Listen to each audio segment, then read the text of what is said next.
If you thought feeding your child was a chore when all you had to do was stick a bottle in his mouth, then you are in for a fine surprise. Now, don't be getting all smug when your baby eats vegetables at first. Oh, no. You will pay. My oldest child went from eating anything I stuck in her mouth to refusing just about everything I tried to feed her. She got real particular real fast. And don't get me wrong, I tried talking to other moms about it, but I made a huge miscalculation and ended up talking to the alpha mom in Aubrey's preschool class. We were having a Christmas party for the 2-year-old class, and one of the moms had brought in a vegetable tray. Well, alpha mom's little boy was chowing down on the veggie tray. This kid was eating broccoli, carrots, cucumbers, and tomatoes raw. I was in awe. How do you get him to eat vegetables like that? I knew I'd asked the wrong woman as soon as the words were out of my mouth. She had all but a sign on her forehead declaring, I knew I was a better mother than you. Well, you see, I tell him that the broccoli are little trees and the cucumber slices are little wagon wheels. Yeah, he even eats green beans. I tell him they're green French fries, and he dips them in ketchup. Wow, I wish my kid was that stupid. Unfortunately, my child is smart enough to tell the difference between a green bean and a French fry. Heck, in my house, ketchup is a vegetable.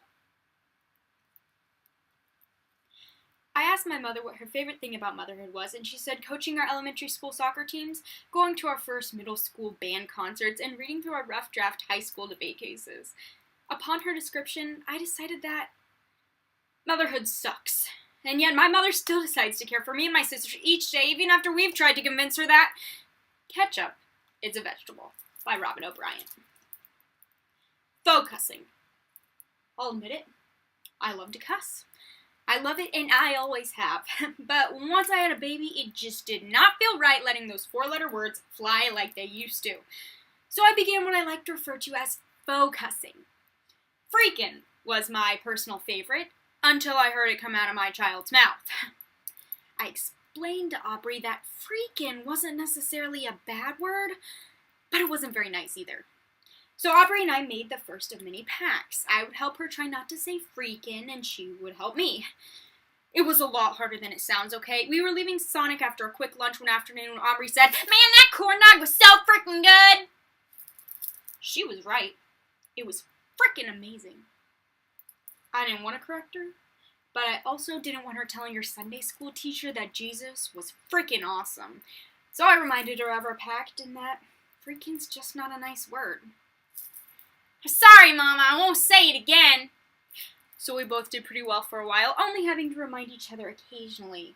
Well, one rainy day while my 2 preschoolers were out of school and my husband was at work, my children begged me to make a cake with them.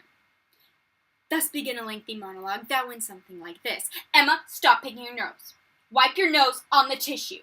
The tissue, Emma, not your sister's shirt. Aubrey, get your hand out of your panties. Aubrey, do not put your hands in the bowl.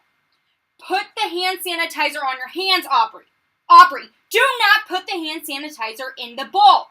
Did you hear me? For the love of God, Aubrey, get your hands out of the frickin' bowl." "Oh, Mama, that's not very nice, Mama. Don't say freaking. Just say, don't put your hands in the bowl." I wasn't sure if I wanted to laugh or choke them. I was not in the mood to be reprimanded by a 4-year-old. But what could I say? My husband is definitely the calm and collected one, so I was ever so surprised to find out a word that Aubrey said she learned from her daddy. Aubrey came over and asked me if I'd make her pancakes, and I told her I'd be glad to as soon as I finished up on the computer. "But Mama, there's only one effing egg." "What did you say?" "There's only one effing egg."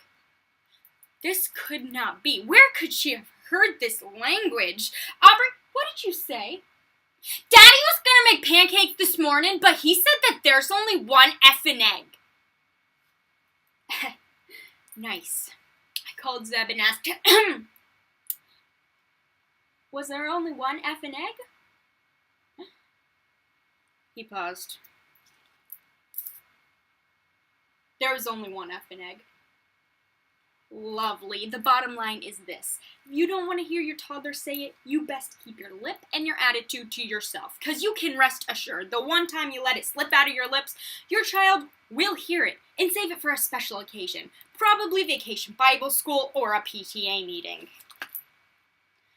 The truth. So where exactly does a parent draw the line when teaching our children to tell the truth? How do we teach them that, while it's important not to lie, sometimes the truth is not the nicest or the best thing to say? The kind of honesty I'm referring to is the truth that offends. Like the time Aubrey and I were at Walmart and saw a woman with 3 inches of white roots, jet black hair that extended another 2 inches, and every hair sticking straight up. Look, Mama, it's Cruella de Vil! There are some facts that simply do not need to be spoken out loud. One day I saw Aubrey pick up a toothpick between her index and middle fingers and suck on it.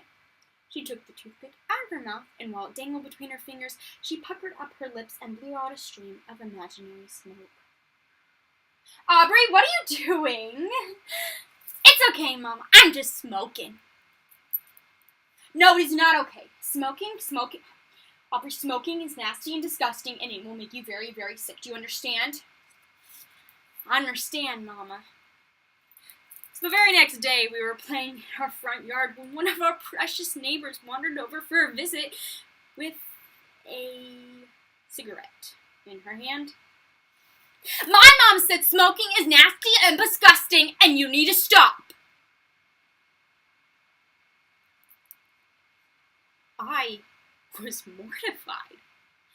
How do I teach them that there are degrees of truth, and that full disclosure is not always in their best interest without teaching them to lie to me? Because I want my children to be honest with me, and I want them to feel like they're able to tell me anything without fearing the consequences, while still teaching them that negative actions have negative consequences, because every moment counts. Every child that is brought into this world is a miracle. Once you've witnessed the innocence, fragility, and perfection of a newborn.